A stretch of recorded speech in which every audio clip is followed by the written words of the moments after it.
Greeting of the day, students. In last lecture we have seen the different external structure of a bacterial body.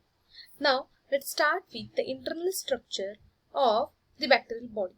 Now very first one is cell membrane. Now in case of eukaryotic cell we can see the different types of layers of the cell wall. Now after that, as we know, the different cell membrane have the basic functions like permeability barrier, diffusion, osmosis and transport system.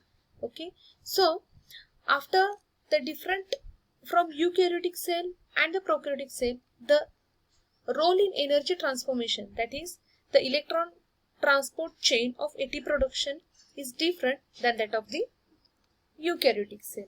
So let's start with the internal structure of the bacterial body. The cytoplasmic membrane.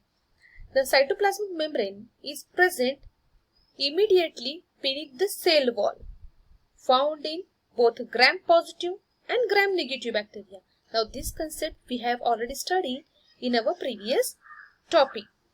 Now it is the thin layer lining the inner surface of cell wall and separating from the cytoplasm, and it acts as a semi-permeable membrane controlling flow of metabolites and to the protoplasm.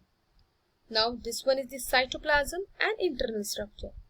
The cytoplasm is colloidal system containing a variety of organic and inorganic solute containing 80% of water and 20% of salt protein. They are rich of ribosomes, DNA, fluid. The DNA is circular and a haploid. They are highly colloid and with intermixed polyamine and support protein. The plasmids are extracircular DNA. Then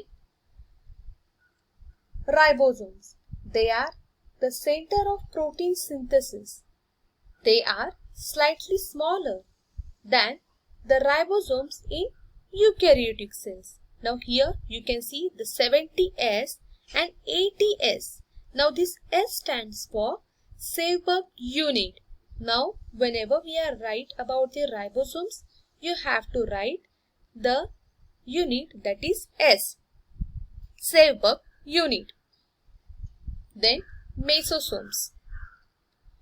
They are vesicular tubule formed by invasions of plasma membrane into the cytoplasm. They are principal site of respiratory enzymes and help with cell reproduction. Then cytoplasmic inclusions containing aggregates the polymer production when there is excess of nutrient in the environment, and they are stored reserve of granules. The phosphate and other substances. The volutin granules are polymetaphosphate, which are reserved of energy and phosphate for cell membrane and metabolism. They are also known as metachromatic granules. Now the nucleus. The nucleus is not distinct and has no nuclear membrane or nucleolus, and the genetic material consists of DNA. The cytoplasmic carriers of genetic information are termed as plasmid or episomes. Here is the structure. Then the spores. In case of spores, some bacteria have ability to form highly resistant stage called spores, which helps them to overcome adverse environment condition that that conditions are unfavorable for vegetative growth of the cell. They are not reproductive form and not storage granules. These spores are resistant to bactericidal agents and adverse physical conditions. Such spores can give rise to only one endospore, which play a role in heat resistant. Spore consists of three layers, namely core, cortex and spore coat. So,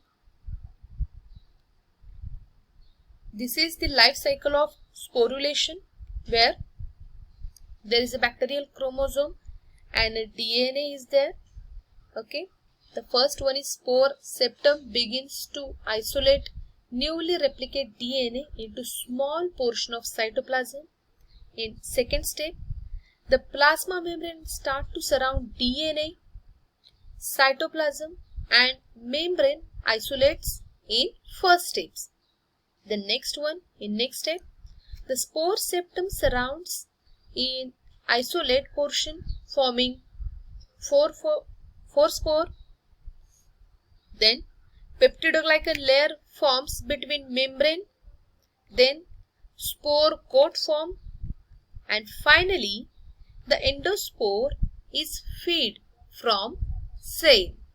Now this is the life cycle of spore, where you can separate the spore from the bacterial body. So this is it for the internal structure. For further information of bacteria, we can go for the next topic. Thank you.